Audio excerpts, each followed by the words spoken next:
ನಮಸ್ತೆ ಎಲ್ಲರಿಗೂ. Lucky life ಟಿಪ್ಸ್ಗೆ ನಿಮಗೆಲ್ಲರಿಗೂ ಸ್ವಾಗತ.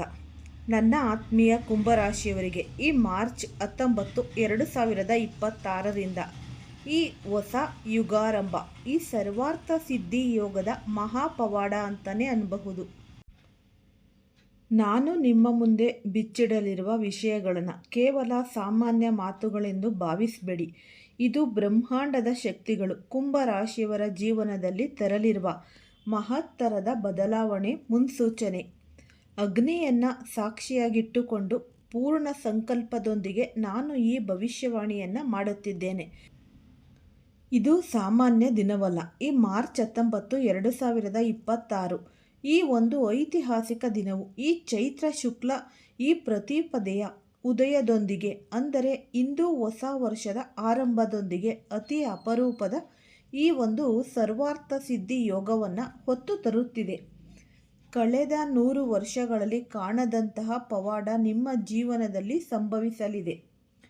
ಯುಗಾದಿ ಮತ್ತು ಈ ಗುಡಿಪಾಡ್ವಾದ ಈ ಒಂದು ಪವಿತ್ರ ದಿನದಂದು ಸಂಜೆ ಸರಿಯಾಗಿ 6:35 ಗಂಟೆಯಿಂದ ಈ ಬ್ರಹ್ಮಾಂಡದ ಶಕ್ತಿಗಳು ನಿಮ್ಮ ಮನೆಯ ಬಾಗಿಲಲ್ಲಿ ಬಂದು ನಿಲ್ಲಲಿವೆ.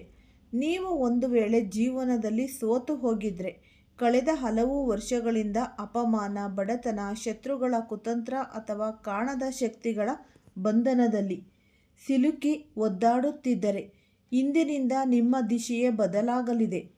ಈ ಚೈತ್ರ ನವರಾತ್ರಿಯ ಮೊದಲ ದಿನದ ಈ ಒಂದು ರಾಜಯೋಗವು ನಿಮ್ಮ ಮಾರ್ಚ್ ಮತ್ತು ಏಪ್ರಿಲ್ ತಿಂಗಳ ಸಂಪೂರ್ಣ ಭವಿಷ್ಯವನ್ನು ಬರೆಯಲಿದೆ.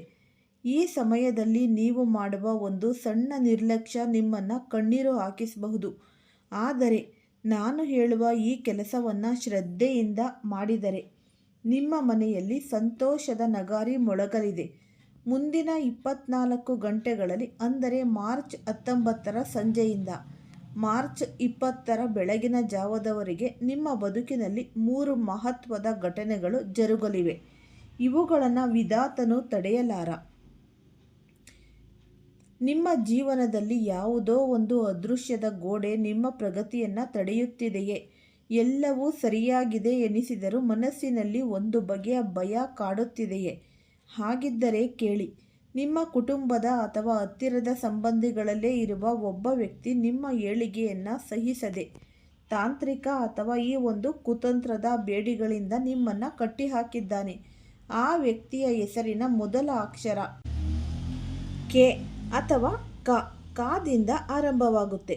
ಇಂದು ಸಂಜೆ 6:35 ನಂತರ ಪ್ರಾರಂಭವಾಗುವ ಸರ್ವಾರ್ಥ ಸಿದ್ಧಿ ಯೋಗದ ತಾಂಡವವು ಆ ಅದೃಶ್ಯ ಬೇಡಿಕೆಗಳನ್ನು ತುಂಡರಿಸಲಿದೆ. ಹನುಮಂತನ ಗದೆಯ ಏಟಿಗೆ ಆ ಶತ್ರುವಿನ ಅಹಂಕಾರ ಚೂರಾಗಲಿದೆ. ಅವನು ಮಾಡಿದ ಕುತಂತ್ರಗಳು ಅವನ ಮೇಲೆ ತಿರುಗಿ ಬೀಳಲಿವೆ. ಇಂದು ರಾತ್ರಿ 12 ಗಂಟೆಯೊಳಗೆ ನಿಮಗೊಂದು ಅನಿರೀಕ್ಷಿತ ಸಂದೇಶ ಅಥವಾ ಈ ವ್ಯಕ್ತಿಯ ಭೇಟಿಯಾಗಲಿದೆ. ಆ ವ್ಯಕ್ತಿಯೇ ನಿಮ್ಮ ಮುಳುಗುತ್ತಿರುವ ದೋಣಿಗೆ ಅಂಬಿಗನಾಗಲಿದ್ದಾನೆ. ಅವನನ್ನು ಗುರುತಿಸುವಲ್ಲಿ ತಪ್ಪು ಮಾಡಬೇಡಿ. ಹಣ ಎನ್ನುವುದು ಕೈಯ ಕೊಳೆ ಎಂದು ಕೆಲವರು ಹೇಳಬಹುದು, ಆದರೆ ಜೀವನದ ಸಂಕಷ್ಟಕ್ಕೆ ಅದೇ ಮುಖ್ಯ ಎಂಬುದು ನಿಮಗೆ ಗೊತ್ತು. ಈ ಕಳೆದ 12 ವರ್ಷಗಳಿಂದ ನೀವು ಅನುಭವಿಸಿದ ಆರ್ಥಿಕ ಮುಗ್ಗಟ್ಟು, ಸಾಲದ ಬಾಧೆ ಮತ್ತು ಬಡತನಕ್ಕೆ ಇಂದು ಮುಕ್ತಿ ಸಿಗಲಿದೆ. ನಿಮ್ಮ ಪಿತೃಗಳ ಆಶೀರ್ವಾದ ಇಂದು ಗುಪ್ತಧನದ ರೂಪದಲ್ಲಿ ಹರಿಯುತ್ತಿದೆ. ಇಂದು ಸೂರ್ಯಾಸ್ತದ ನಂತರ ನಿಮಗೆ ಅತಿ ದೊಡ್ಡ ಸುದ್ದಿಯೊಂದು ಸಿಗಲಿದೆ. ಇದು ಹಳೆಯ ಬಾಕಿ ಹಣದ ಈ ಪಾಪಸಾತಿ ಇರಬಹುದು ಅಥವಾ ಅನಿರೀಕ್ಷಿತ ಲಾಭವಿರಬಹುದು. ಈ ಸಂಪತ್ತು ಕೇವಲ ಬಂದು ಹೋಗುವುದಿಲ್ಲ, ನಿಮ್ಮ ಮುಂದಿನ 7 ತಲೆಮಾರುಗಳ ದಾರಿದ್ರ್ಯವನ್ನು ನೀಗಿಸಲಿದೆ. ಆದರೆ ಒಂದು ನೆನಪಿರಲಿ, ಈ ಹಣದ ಲಾಭ ನಿಮಗೆ ಸಿಕ್ಕಾಗ ಅದರ ಒಂದು 10% ಭಾಗವನ್ನು ನೀವು ಬಡ ಹೆಣ್ಣು ಮಕ್ಕಳ ಮದುವೆಗೆ ಅಥವಾ ಈ ಒಂದು ದೇವಸ್ಥಾನದ ಧರ್ಮ ಕಾರ್ಯಕ್ಕೆ ವಿನಿಯೋಗಿಸುವ ಸಂಕಲ್ಪ ಮಾಡಿ. ಆಗ ಮಾತ್ರ ಈ ಲಕ್ಷ್ಮಿ ನಿಮ್ಮ ಮನೆಯಲ್ಲಿ ಶಾಶ್ವತವಾಗಿ ನೆಲೆಸುತ್ತಾಳೆ. ಇದು ಎಲ್ಲಕ್ಕಿಂತ ರಹಸ್ಯಮಯ ಮತ್ತು ಗಂಭೀರವಾದ ವಿಷಯ. ಇಂದು ರಾತ್ರಿ ಸರಿಯಾಗಿ 1:15 ಗಂಟೆಗೆ, ಅಂದರೆ 1:15 ಈ ಚೈತ್ರ ಈ ಪ್ರತಿಪದೆಯ ರಾತ್ರಿ ಗಾಢವಾದಾಗ ನಿಮ್ಮ ಮನೆಯಲ್ಲಿ ಒಂದು ದೈವಿಕ ಅನುಭವ ಉಂಟಾಗುತ್ತೆ. ಕಳೆದ 12 ವರ್ಷಗಳಿಂದ ನೀವು ಅನುಭವಿಸುತ್ತಿರುವ ಒಂದು ವನವಾಸ, ಈ ಸದೃಶ ಸಂಕಷ್ಟಗಳು ದೀರ್ಘಕಾಲದ ಅನಾರೋಗ್ಯ ಅಥವಾ ಈ ಒಂದು ಕೋರ್ಟ್ ಕಚೇರಿ ಅಲೆದಾಟಗಳು ಅಂತ್ಯಗೊಳ್ಳುವ ದಾರಿ ಕಾಣಿಸಲಿದೆ. ನಿಮ್ಮ ಮನೆಯ ವಾತಾವರಣವು ಇದ್ದಕ್ಕಿದ್ದಂತೆ ಬದಲಾದಂತೆ ಭಾಸವಾಗುವುದು. ಮನಸ್ಸಿನ ಮೇಲಿದ್ದ ದೊಡ್ಡ ಕಲ್ಲು ಇಳಿದಂತಾಗಿ ನೆಮ್ಮದಿಯ ನಿಟ್ಟುಸಿರು ಬಿಡುವಿರಿ. ಈ ಮನೆಯ ಈಶಾನ್ಯ ಮೂಲೆಯಲ್ಲಿ ಅಡಗಿದ್ದ ನಕಾರಾತ್ಮಕ ಶಕ್ತಿಗಳು ಮತ್ತು ವಾಸ್ತು ದೋಷಗಳು ಭಸ್ಮವಾಗಲಿವೆ. ಮಲಗಿದ್ದ ಅದೃಷ್ಟವು ಜಾಗೃತಗೊಂಡು ಅಸಾಧ್ಯವೆಂದುಕೊಂಡ ಕೆಲಸಗಳು ಸುಲಭವಾಗಿ ಪೂರ್ಣಗೊಳ್ಳಲಿವೆ. ಈ ಎಲ್ಲ ಯೋಗಗಳ ಫಲವನ್ನು ನೀವು ಪೂರ್ಣವಾಗಿ ಪಡೆಯಬೇಕಾದರೆ ಒಂದು ಸಣ್ಣ ಆದರೆ ಶಕ್ತಿಶಾಲಿ ಕೆಲಸವನ್ನು ಮಾಡಲೇಬೇಕು. ಈ ಕೂಡಲೇ ಮನಸ್ಸಿನಲ್ಲಿ ಈ ಒಂದು ಹನುಮಂತನನ್ನು ಸ್ಮರಿಸಿ. ಯಾರು ಇತರರ ಏಳಿಗೆಯನ್ನು ಬಯಸುತ್ತಾರೋ ಅವರಿಗೆ ಈ ದೈವ ಕೃಪೆ ಶೀಘ್ರವಾಗಿ ದೊರೆಯುತ್ತೆ. ನಿಮ್ಮ ಮನೆಯ ದೇವರ ಕೋಣೆಗೆ ಹೋಗಿ ಆಂಜನೇಯನ ಮುಂದೆ ಮಣ್ಣಿನ ಹಣತೆಯಲ್ಲಿ ದೀಪವನ್ನು ಹಚ್ಚಿ. ಮಣ್ಣಿನ ಹಣತೆ ಇಲ್ಲದಿದ್ದರೆ ತುಪ್ಪದ ದೀಪವನ್ನು ಹಚ್ಚಿ. ಆ ದೀಪದ ಬೆಳಕು ನಿಮ್ಮ ಮನೆಯ ಈ ಒಂದು ನಕಾರಾತ್ಮಕತೆಯನ್ನು ಹೋಗಲಾಡಿಸಿ ವಿಜಯದ ಹಾದಿಯನ್ನು ತೋರಿಸುತ್ತೆ. ಬ್ರಹ್ಮಾಂಡದ ಶಕ್ತಿಗಳು ತಮ್ಮ ಸ್ಥಾನವನ್ನು ಪಡೆದಿವೆ. ಯಾರು ಜಾಗೃತರಾಗಿದ್ದಾರೋ ಅವರಿಗೆ ಮಾತ್ರ ಈ ರಾಜಯೋಗದ ಫಲ ಸಿಗಲಿದೆ. ನಾಳೆ ಬೆಳಗ್ಗೆ ಏಳುವಾಗ ನೀವು ಅತ್ಯಂತ ಅದೃಷ್ಟವಂತ ವ್ಯಕ್ತಿಯಾಗಿರುತ್ತೀರಿ. ನಿಮ್ಮ ಶತ್ರುಗಳು ತಲೆ ತಗ್ಗಿಸುವ ಕಾಲ ಬಂದಿದೆ. ನಂಬಿಕೆ ಮತ್ತು ಶ್ರದ್ಧೆಯೊಂದಿಗೆ ನೀವು ಮುನ್ನಡೆಯಿರಿ. ನಿಮ್ಮ ಮನೆಯ ಮುಂದೆ ನಿಜವಾಗಿಯೂ ಈ ಅಂಗಡಿ ಮುಗ್ಗಟ್ಟುಗಳು ಬರುತ್ತವೆ ಎಂದಲ್ಲ, ಬದಲಾಗಿ ನಿಮ್ಮ ಜೀವನದಲ್ಲಿ ಸಂಭವಿಸಲಿರುವ ಅನಿರೀಕ್ಷಿತ ಮತ್ತು ಅದ್ಭುತ ಯಶಸ್ಸನ್ನು ಕಂಡು ಕಣ್ಣಾರೆ ನೋಡಲು ಮತ್ತು ನಿಮ್ಮನ್ನು ಅಭಿನಂದಿಸಲು ಈ ಜನರ ಗುಂಪೇ ನಿಮ್ಮ ಮನೆ ಮುಂದೆ ಜಮಾಯಿಸಲಿದೆ ಎಂದರ್ಥ. ಬರುವ 4 ದಿನಗಳಲ್ಲಿ ಅಂದರೆ ಈ ಮಾರ್ಚ್ 19, 20 ಮತ್ತು 21, 22 ನಿಮ್ಮ ಜಾತಕದಲ್ಲಿ ಅಂತಹ ಒಂದು ಅಪರೂಪದ ಬದಲಾವಣೆ ಸಂಭವಿಸಲಿದೆ. ಕುಂಭರಾಶಿಯವರಿಗೆ ಈ 4 ದಿನಗಳು ಅತ್ಯಂತ ಪರಿವರ್ತನಾಶೀಲವಾಗಿದೆ. ಪ್ರಸ್ತುತ ನಿಮ್ಮ ರಾಶಿಯಲ್ಲಿ ನಡೆಯುತ್ತಿರುವ ಒಂದು ಗ್ರಹಗಳ ಸಂಚಾರ ಇರಬಹುದು. ವಿಶೇಷವಾಗಿ ರಾಹು ಮತ್ತು ಶನಿಯ ಪ್ರಭಾವದೊಂದಿಗೆ ಸೇರಿ ಒಂದು ವಿಶಿಷ್ಟವಾದ ಯೋಗವನ್ನು ನಿರ್ಮಿಸುತ್ತಿದೆ. ಶನಿದೇವನು ಕರ್ಮಫಲದಾತನಾಗಿದ್ದು ನಿಮ್ಮ ಕಠಿಣ ಪರಿಶ್ರಮಕ್ಕೆ ಫಲ ನೀಡುವ ಸಮಯ ಈಗ ಬಂದಿದೆ. ಇದರ ಜೊತೆಗೆ ವಿಘ್ನ ನಿವಾರಕ ಶ್ರೀ ಗಣೇಶನ ಕೃಪೆಯು ನಿಮ್ಮ ಮೇಲೆ ಸುರಿಯಲಿದೆ. ಈ ಕಾರಣದಿಂದಲೇ ನಿಮ್ಮ ಅದೃಷ್ಟದ ಮುಚ್ಚಿದ ಬಾಗಿಲುಗಳು ಈಗ ತೆರೆಯಲಿವೆ. ನಿಮ್ಮಲ್ಲಿ ಅನೇಕರು ಕಳೆದ ಕೆಲವು ತಿಂಗಳುಗಳಿಂದ ಅಥವಾ ವರ್ಷಗಳಿಂದ ಆರ್ಥಿಕ ಸಂಕಷ್ಟವನ್ನು ಎದುರಿಸುತ್ತಿರಬಹುದು. ಕೈಗೆ ಬಂದ ತುತ್ತು ಬಾಯಿಗೆ ಬರದಂತಾಗಿರಬಹುದು. ಈ ಸಾಲದ ಹೊರೆ ಹೆಚ್ಚಿರಬಹುದು ಅಥವಾ ಕಷ್ಟಪಟ್ಟು ದುಡಿದ ಹಣ ಕೈಯಲ್ಲಿ ಉಳಿಯುತ್ತಿಲ್ಲ. ಆದರೆ ಈ ಮಾರ್ಚ್ 19ರಿಂದ ಈ ಒಂದು ಅವಧಿಯಲ್ಲಿ ನಿಮ್ಮ ಆರ್ಥಿಕ ಸ್ಥಿತಿಯಲ್ಲಿ ಈ ಚೇತರಿಕೆ ಕಂಡುಬರಲಿದೆ. ಬಹಳ ದಿನಗಳಿಂದ ಬರಬೇಕಾಗಿದ್ದ ಬಾಕಿ ಹಣ ಅನಿರೀಕ್ಷಿತವಾಗಿ ನಿಮ್ಮ ಕೈ ಸೇರಬಹುದು. ಹಳೆಯ ಹೂಡಿಕೆಗಳಿಂದ ಲಾಭ ಬರಬಹುದು ಅಥವಾ ನಿಮ್ಮ ಉದ್ಯೋಗದಲ್ಲಿ ನಿಮಗೆ ದೊಡ್ಡ ಮಟ್ಟದ ಈ ಒಂದು ಬಡ್ತಿ ಸಿಗುವ ಸಾಧ್ಯತೆ ಕೂಡ ಇದೆ. ಈ ಬದಲಾವಣೆಯು ಎಷ್ಟು ವೇಗವಾಗಿ ಆಗುತ್ತೆ ಎಂದರೆ ನಿಮಗೆ ಆಶ್ಚರ್ಯವಾಗಬಹುದು. ಜನರು ನಿಮ್ಮ ಏಳಿಗೆಯನ್ನು ಕಂಡು ಇಷ್ಟು ದಿನ ಇಲ್ಲದ ಅದೃಷ್ಟ ಇವನಿಗೆ ಹೇಗೆ ಬಂತು ಎಂದು ಮಾತನಾಡಿಕೊಳ್ಳಲು ಶುರು ಮಾಡಿಕೊಳ್ತಾರೆ. ಮುಂಬರುವ ದಿನಗಳಲ್ಲಿ ನಿಮ್ಮ ಸುತ್ತಮುತ್ತ ನಡೆಯುವ ಸಣ್ಣ ಸಣ್ಣ ಘಟನೆಗಳ ಬಗ್ಗೆ ಗಮನವಿರಲಿ. ಯಾವುದೂ ಆಕಸ್ಮಿಕವಲ್ಲ. ಹಳೆಯ ಸ್ನೇಹಿತರೊಬ್ಬರು ಇದ್ದಕ್ಕಿದ್ದಂತೆ ನಿಮಗೆ ಕರೆ ಮಾಡುವುದು ಅಥವಾ ನಿಮ್ಮನ್ನು ಭೇಟಿ ಮಾಡಲು ಬರುವುದು ಒಂದು ಶುಭ ಸೂಚನೆಯಾಗಿರಬಹುದು. ಯಾವುದೋ ಹೊಸ ವ್ಯವಹಾರದ ಪ್ರಸ್ತಾಪ ನಿಮ್ಮ ಮುಂದೆ ಬರಬಹುದು. ಸಂಬಂಧಿಕರಿಂದ ಯಾವುದಾದರೂ ಸಂತೋಷದ ಸುದ್ದಿ ನಿಮ್ಮ ಕಿವಿಗೆ ಬೀಳಬಹುದು. ಇವೆಲ್ಲವೂ ನಿಮ್ಮ ಅದೃಷ್ಟದ ಬಾಗಿಲು ತೆರೆಯುತ್ತಿದೆ ಎನ್ನುವುದಕ್ಕೆ ಸಾಕ್ಷಿಯಾಗಿದೆ. ಈ ಸಮಯವನ್ನು ಸರಿಯಾಗಿ ಬಳಸಿಕೊಂಡರೆ ನಿಮ್ಮ ಜೀವನದ ಆರ್ಥಿಕ ತಳಹದಿ ಭದ್ರವಾಗಲಿದೆ. ನಿಮ್ಮ ಕೆಲಸದ ಸ್ಥಳದಲ್ಲಿ ನೀವು ಎದುರಿಸುತ್ತಿದ್ದ ಕಿರಿಕಿರಿಗಳು ಅಥವಾ ಅಡೆತಡೆಗಳು ಈಗ ನಿವಾರಣೆಯಾಗಲಿವೆ.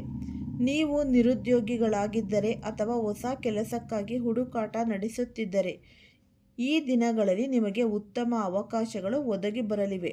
ವ್ಯಾಪಾರಸ್ಥರಿಗೆ ಹೊಸ ಆರ್ಡರ್ಗಳು ಅಥವಾ ದೊಡ್ಡ ಮಟ್ಟದ ವ್ಯವಹಾರ ಕುದುರುವ ಸಾಧ್ಯತೆ ಕೂಡ ಇದೆ. ನೀವು ಮಾಡಿರುವ ಈ ಒಂದು ಕಠಿಣ ಪರಿಶ್ರಮಕ್ಕೆ ಈಗ ಸಮಾಜದಲ್ಲಿ ಮಾನ್ಯತೆ ಸಿಗಲಿದೆ. ನಿಮ್ಮ ಹೆಸರು ಮತ್ತು ಗೌರವವು ಸಮಾಜದಲ್ಲಿ ಹೆಚ್ಚಾಗುತ್ತೆ. ಇದನ್ನು ಕಂಡು ನಿಮ್ಮ ವಿರೋಧಿಗಳು ಕೂಡ ಬೆರಗಾಗುವ ಸಮಯವಿದು. ಸಮಯ ತುಂಬಾ ಚೆನ್ನಾಗಿದೆ ಎಂದು ಅತಿಯಾದ ಆತ್ಮವಿಶ್ವಾಸಕ್ಕೆ ಹೋಗಬೇಡಿ. ನೆನಪಿಡಿ, ಸೂರ್ಯ ಉದಯಿಸುವಾಗ ನೆರಳು ಕೂಡ ಬೆನ್ನ ಹಿಂದೆಯೇ ಇರುತ್ತೆ. ನಿಮ್ಮ ಏಳಿಗೆಯನ್ನು ಸಹಿಸದ ಕೆಲವು ಜನರು ನಿಮ್ಮ ಸುತ್ತಲೂ ಇರಬಹುದು. ಆದ್ದರಿಂದ ನಿಮ್ಮ ಮುಂದಿನ ಯೋಜನೆಗಳನ್ನು ಅಥವಾ ರಹಸ್ಯಗಳನ್ನು ಎಲ್ಲರ ಮುಂದೆ ಹಂಚಿಕೊಳ್ಳಬೇಡಿ.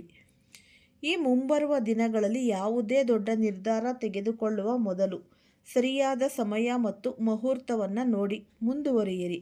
ಯಾರನ್ನು ಕುರುಡಾಗಿ ನಂಬಬೇಡಿ. ವಿಶೇಷವಾಗಿ ಹಣಕಾಸಿನ ವ್ಯವಹಾರಗಳಲ್ಲಿ ಜಾಗರೂಕರಾಗಿರಿ. ನಕಾರಾತ್ಮಕ ಆಲೋಚನೆಗಳಿಂದ ದೂರವಿರಿ ಮತ್ತು ಸಕಾರಾತ್ಮಕವಾಗಿ ಇರಿ.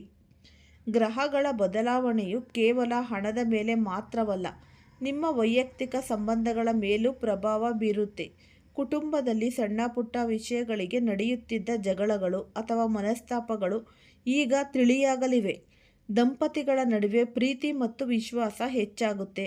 ನಿಮ್ಮ ಹತ್ತಿರದವರೊಂದಿಗೆ ನೀವು ಕಳೆದ ಕೆಲವು ಸಮಯದಿಂದ ದೂರವಾಗಿದ್ದರೆ ಆ ಅಂತರವನ್ನು ಕಡಿಮೆ ಮಾಡಲು ಇದು ಸೂಕ್ತ ಸಮಯ. ಮನಸ್ಸಿನಲ್ಲಿದ್ದ ಈ ಒಂದು ದ್ವೇಷ ಅಥವಾ ಈ ಕೋಪ ಮರೆತು ಮುನ್ನಡೆದರೆ ನಿಮ್ಮ ಮನೆ ನಿಜಕ್ಕೂ ನೆಮ್ಮದಿಯ ತಾಣವಾಗಲಿದೆ. ಮನೆಯಲ್ಲಿ ಸದಾ ಹಸನ್ಮುಖಿಯಾಗಿರಿ. ಇದು ಸಕಾರಾತ್ಮಕ ಶಕ್ತಿಯನ್ನು ಆಕರ್ಷಿಸುತ್ತೆ. ನಿಮ್ಮ ಜೀವನದಲ್ಲಿ ಎದುರಾಗುವ ಅಡೆತಡೆಗಳನ್ನು ನಿವಾರಿಸಲು ಶ್ರೀ ಗಣೇಶನ ಸ್ಮರಣೆ ಅತ್ಯಗತ್ಯ. ಬೆಳಿಗ್ಗೆ ಎದ್ದ ಕೂಡಲೇ ದೇವರನ್ನು ನೆನೆಯಿರಿ ಮತ್ತು ನಿಮ್ಮ ಮೇಲೆ ನಂಬಿಕೆ ಇಡಿ.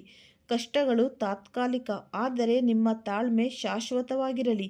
ನಿಮ್ಮ ಜಾತಕದ ನಕ್ಷತ್ರಗಳು ಹೇಳುತ್ತಿರುವೆಯಂತೆ ಒಂದು ದೊಡ್ಡ ಶುಭ ಸಮಾಚಾರ ನಿಮ್ಮ ಹೊಸ್ತಿಲಲ್ಲಿದೆ. ಆ ಸಮಾಚಾರ ಬಂದಾಗ ಮಾತ್ರ ನೀವು ಸಂಭ್ರಮದಿಂದ ಸಿಹಿ ಹಂಚುವ ಸಂದರ್ಭ ಬರುತ್ತೆ. ನಿಮ್ಮ ಕಠಿಣ ದಿನಗಳು ಮುಗಿಯುವ ಕಾಲ ಬಂದಿದೆ. ಇನ್ನು ಮುಂದೆ ಶುಭ ದಿನಗಳ ಆರಂಭ. ನನ್ನ ಆತ್ಮೀಯ ಕುಂಭರಾಶಿಯವರೇ, ನಿಮ್ಮ ಜೀವನದ ಈ ಒಂದು ಸುಂದರ ಬದಲಾವಣೆಯನ್ನು ಸ್ವಾಗತಿಸಲು ಸಿದ್ಧರಾಗಿ. ಈ ಅವಧಿಯು ನಿಮ್ಮ ಬದುಕಿನ ಮೈಲಿಗಲ್ಲಾಗಲಿದೆ. ನಿಮ್ಮ ಮನೆಯ ಮುಂದೆ ಜನರು ಸೇರುವುದು ನಿಮ್ಮ ಯಶಸ್ಸಿನ ಕಥೆಯನ್ನು ಕೇಳಲು ಮಾತ್ರ ಎಂಬುದು ನೆನಪಿರಲಿ. ದೇವರ ಮೇಲೆ ಆದಷ್ಟು ಭರವಸೆ ಇಡಿ. ನಿಮ್ಮ ಕೆಲಸದ ಮೇಲೆ ನಿಷ್ಠೆ ಇಡಿ. ಸಕಾರಾತ್ಮಕ ಆಲೋಚನೆಯೇ ನಿಮ್ಮ ಯಶಸ್ಸಿನ ಒಂದು ಗುಟ್ಟು. ನಿಮ್ಮ ಜೀವನದಲ್ಲಿ ಈ ಬದಲಾವಣೆಗಳು ನಿಜವಾಗಲಿ ಎಂದು ನಾನು ಆ ದೇವರಲ್ಲಿ ಪ್ರಾರ್ಥಿಸುತ್ತೇನೆ. ಆದಷ್ಟು ನೀವು ಈ ಒಂದು ಹೆಜ್ಜೆ ಇಡಬೇಕು ಅಂತಾದರೆ ಒಂದು 10-15 ಸಲ ಯೋಚನೆ ಮಾಡಿ ನೀವು ಮುಂದಕ್ಕೆ ಹೆಜ್ಜೆಯನ್ನು ಇಡಬೇಕು. ಈ ವಿಡಿಯೋ ಫಸ್ಟಿಂದ ಹಿಡಿದು ಕೊನೆ ತನಕ ಸ್ಕಿಪ್ ಮಾಡ್ದಲೇ ನೋಡಿದ್ರೆ ತುಂಬಾ ಉಪಯುಕ್ತವಾದ ಮಾಹಿತಿ ನಿಮಗೂ ಕೂಡ ಲಭಿಸುತ್ತೆ. ಈ ವಿಡಿಯೋ ಇಷ್ಟ ಆಗಿದ್ದಲ್ಲಿ ಪುಟ್ಟದೊಂದು ಲೈಕ್ ಕೊಡೋದನ್ನು ಮರಿಬೇಡಿ. ಈ ರಾಶಿಯವರು ಯಾರೆಲ್ಲ ಇದ್ದೀರಾ ಅವರು ಹೆಚ್ಚಾಗಿ ಈ ವಿಡಿಯೋವನ್ನು ಎಲ್ಲರಿಗೂ ಕೂಡ ಶೇರ್ ಮಾಡಿ. ಯಾಕೆಂದರೆ ಎಲ್ಲರ ಜೀವನದಲ್ಲೂ ಈ ಕತ್ತಲೆ ಅನ್ನೋದು ಆವರಿಸಿಕೊಂಡಿರುತ್ತೆ. ನಿಮ್ಮ ಮೂಲಕ ಅವರ ಜೀವನದಲ್ಲಿ ಬೆಳಕನ್ನು ಮೂಡಲಿ. ಆದಷ್ಟು ನೀವು ಈ ಬಡಬಗ್ಗರಿಗೆ ಒಂದು ಹೊತ್ತಿನ ಊಟನೋ, ಬಟ್ಟೆನೋ, ಒಂದು ಚಪ್ಪಲಿನೋ, ಏನು ನಿಮ್ಮ ಕೈಲಿ ಏನು ಸಹಾಯ ಆಗುತ್ತೆ ಅದನ್ನು ನೀವು ಅವ್ರಿಗೆ ಮಾಡಿ. ಮತ್ತು ಈ ಪ್ರಾಣಿ ಪಕ್ಷಿಗಳಿಗೆ, ಹಕ್ಕಿಗಳಿಗೆ ಅಕ್ಕಿ ಕಾಳು ಮತ್ತು ಆಹಾರ, ನೀರನ್ನು ಇಡಿ. ಯಾಕೆಂದರೆ ಈಗ ಬೇಸಿಗೆ ಕಾಲ ತುಂಬ ಬಿಸಿಲಿರುತ್ತೆ. ಮತ್ತು ಈ ಹಸುಗಳಿಗೆ ಈ ಹಸಿರಿನ ಮೇವನ್ನು ಕೊಡಿ. ನಾಯಿಗಳಿಗೆ ರೊಟ್ಟಿಯನ್ನು ತಿನ್ನಿಸಿ. ತುಂಬಾ ಒಳ್ಳೆಯದಾಗುತ್ತೆ. ಎಲ್ಲರಿಗೂ ಸಹ ಧನ್ಯವಾದಗಳು.